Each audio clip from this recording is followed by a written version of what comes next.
It was an exciting time in 1879 Cascade, Iowa. The railroad was coming. With 2 mills on the Maquoketa River, Cascade was booming, and the town was looking for a gateway to the outside world.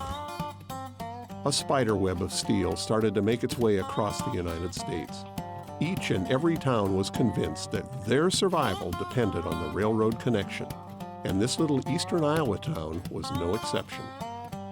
It really brought them up to the forefront in this part of the country, remembering that Galena, Illinois, 18 miles east of Dubuque, at one time was larger than Chicago. And then the flow of traffic coming out to that area then crossed into Dubuque. Well, everybody wanted a little piece of the action, so they would start their towns, and it was a lot of granaries, it was a lot of different things that they manufactured. The problem was getting that product out of their towns into the mainstream. So the Chicago, Bellevue, Cascade, and Western Railroad was formed to connect the towns of Cascade on the west and Bellevue on the east, where the 36-mile line would connect with the great Milwaukee Road. The philosophy of many small railroads of the time was that construction of a narrow-gauge operation was the best way to start. You could build a narrow-gauge railroad for about maybe a fourth or a third of what it would take to build the same thing in standard gauge. Now, the rails were 36 inches apart. As a result, you didn't need as much banking and grading because the locomotives weren't as heavy.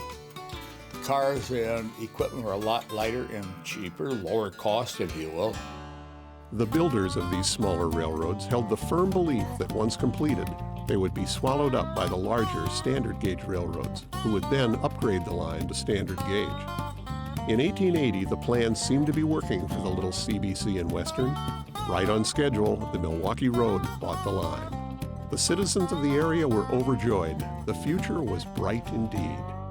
But the Milwaukee Road engineers determined that the terrain was too hilly and that an existing 2.8% grade would present expensive problems for converting the little line. So expensive that the line would never be profitable. As a result, the railroad remained narrow gauge, much to the frustration of the local patrons. The railroad had only one major accident in its history. Well, in 1907, Mary Rowan was riding in the combine, half passenger, half baggage, and she was talking to another lady, and she said how happy she was to get home to her children. She'd been away for a few days. And they came into the Washington Mill bridge, and the last car, which was the combine, jumped the tracks. And that car went over and fell to the below about 30, 40 feet, closed like a book. She died, the conductor ultimately died, and there were a few other injuries, but not that severe. By the early 20th century, trouble was brewing. The growth of Dubuque to the north and Davenport to the south overshadowed Little Bellevue. Shippers could get their goods to the banks of the Mississippi, but items still had to be transferred to the standard gauge cars for the final run to the larger markets. By 1932, with the Depression in full force, the Milwaukee Road was ready to abandon the little line. But before the line could be torn up, a savior appeared in the form of Minnesota businessman Earl Bradley.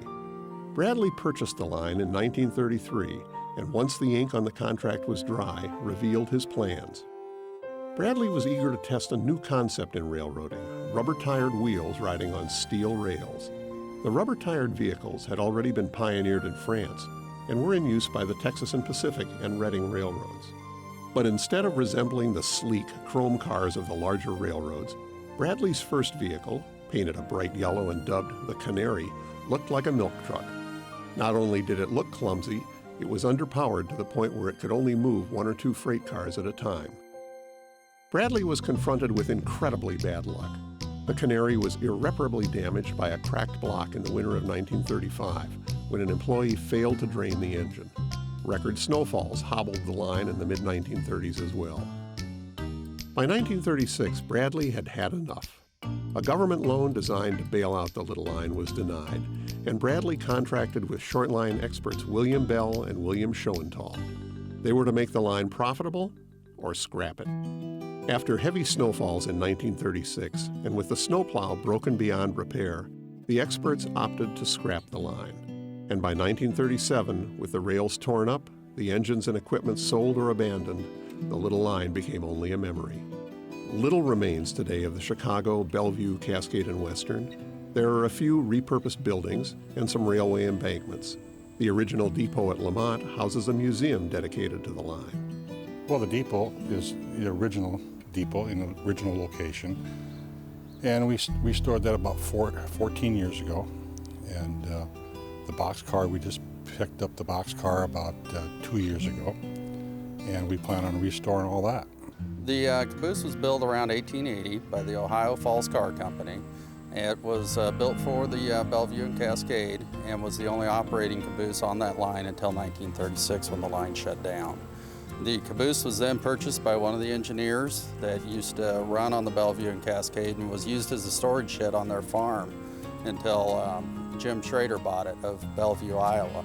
When Jim purchased the caboose, it was in very bad disrepair and started meticulous restoration of restoring it from the ground up. We finished the restoration on the car to make it roadworthy to pull behind the trains here and have been using it here on the grounds ever since, and we're happy to have it. Presently, Cascade, Bernard, and Zwingle are becoming a part of the urban spread of Dubuque. Of the Little Line, which held on for better than half a century, the only notable statement is that the railroad was 36 by 36 by 36.